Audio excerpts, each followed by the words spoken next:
آقای عباس روازی.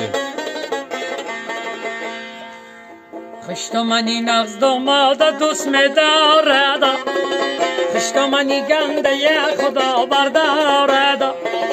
از خانه برام حدا بمرم قدینی حالا بمرم، تا آمدنای به ملالت بمرم.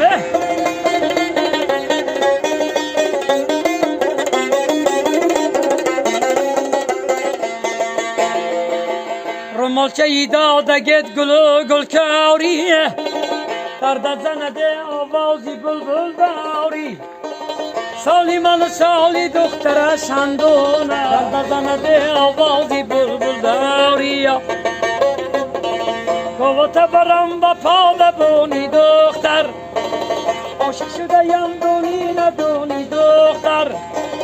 من خط کنم به شاخی گوت بندم، خطایی من خونی نخونی دختر.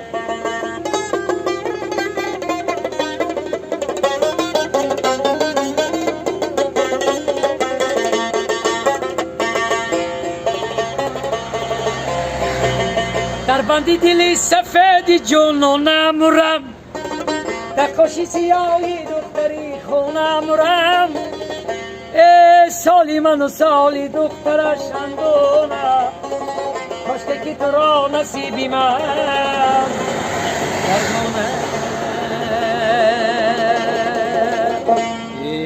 سلامت باشه.